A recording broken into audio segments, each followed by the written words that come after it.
बिस्मिल्लाहिर्रहमानिर्रहीम। अस्सलाम वालेकुम। रिस्पेक्टेड स्टूडेंट्स, कैसे हैं आप? उम्मीद करती हूँ आप सब खैरियत से होंगे और ईमान की बेहतरीन हालत में होंगे। जैसे कि आप सबको मालूम है कि आज फ़िज़िकल क्लास नहीं हो पाएगी आपकी, तो ऑनलाइन क्लास आपको प्रोवाइड की जा रही है। आपने ऑनलाइन लेक्चर सुनने के बाद उसको अच्छे से लर्न करना है। लर्न करने के बाद जो आपको होमवर्क दिया जाए वो आपने नीट क्लीन राइटिंग में आज की डेट लगा के पोर्टल पे अपलोड करना है। हम चेक करके आपको रिस्पॉन्स देंगे, ठीक है। तो हमारा जो चैप्टर चल रहा था इम्यूनिटी एंड डिजीज़, ये चैप्टर चल रहा था। Today our topic explain how infectious disease such as hepatitis, कोविड-19, typhoid and dengue are caused, contracted, how they are tested and diagnosed, how they can be prevented. ऐसे लोग में क्या कहते हैं कि इन्फेक्शियस डिजीज़ जो है, इन्फेक्शियस डिजीज़ कौन सी होती हैं? वो डिजीज़ जो कि पैथोजन की वजह से हो रही होती हैं, जस्ट लाइक बैक्टीरिया वायरसेस की वजह से, इनको इन्फेक्शियस डिजीज़ कहते हैं। एग्जाम्पल इनकी है हेपेटाइटिस, कोविड-19, टाइफाइड वगैरह। और इनका हम टेस्ट किस तरह से कर सकते हैं और हम इनको ट्रीट किस तरह से कर सकते हैं कि इनका ट्रीटमेंट जो है डायग्नोज किस तरह से करती है और इनसे हम बच किस तरह से सकते हैं, ठीक है। ये आज का हमारा एस एल ओ आपको समझ आ गई है। चलिए टॉपिक की तरफ चलते हैं। आज की जो डायरी है हमारी हेपेटाइटिस से लेके एंड तक है, चैप्टर के एंड तक, यहाँ तक डायरी है, ठीक है। तो क्वेश्चन राइट करें, व्हाट इज हेपेटाइटिस। हेपेटाइटिस क्या है? हेपेटाइटिस जो है बच्चों, ये लिवर की डिजीज़ है। इसमें क्या होता है, लिवर में इन्फ्लेमेशन हो जाती है, सोजिश हो जाती है, ठीक है। और इसकी काज क्या है, हेपेटाइटिस की काज क्या है?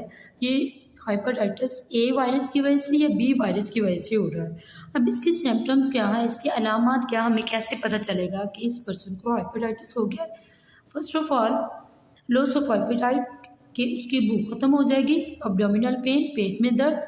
कॉन्सनट्रेटेड यूरिन, जो यूरिन है पेशाब वो गाढ़ा हो जाएगा। उसको जरखान, ये वाली सारी इसकी अलामात हैं। अब ये है कि प्रिवेंटिव मेजर्स क्या है, हम इससे बच किस तरह सकते हैं। ये है कि इसकी वैक्सीन लगवानी चाहिए, हेपेटाइटिस के अगेंस्ट वैक्सीन लगवानी चाहिए।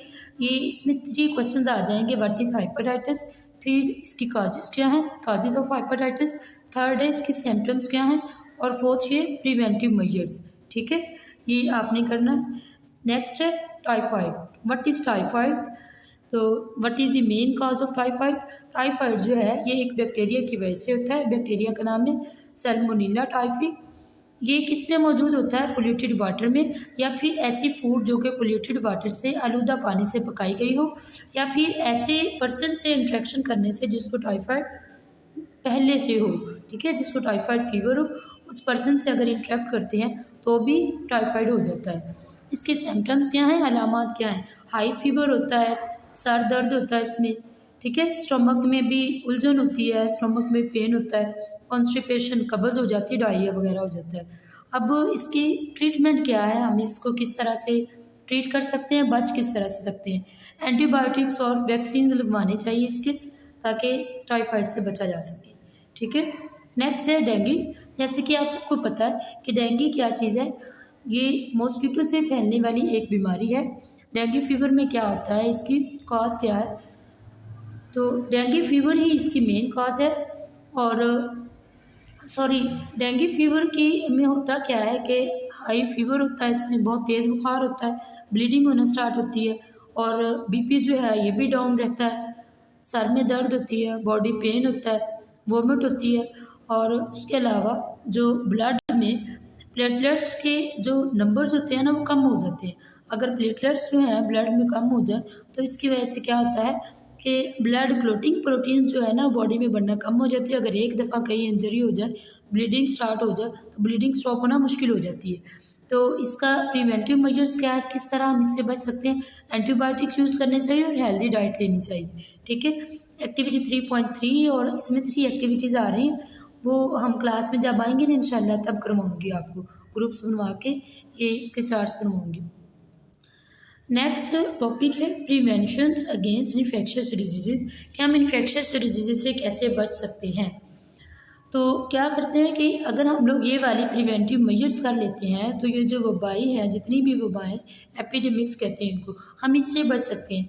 अगर कोविड-19 है, ये भी एक वबा है जो कि बहुत जल्द पूरी दुनिया में फैली है।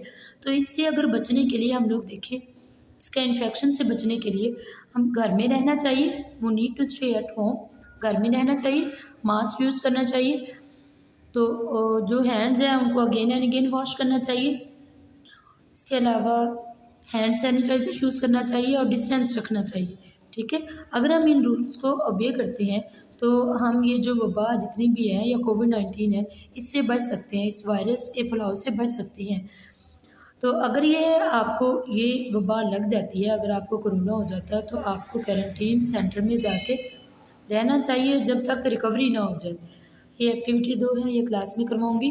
नेक्स्ट जो है D1 और D2 आज की डायरी में है।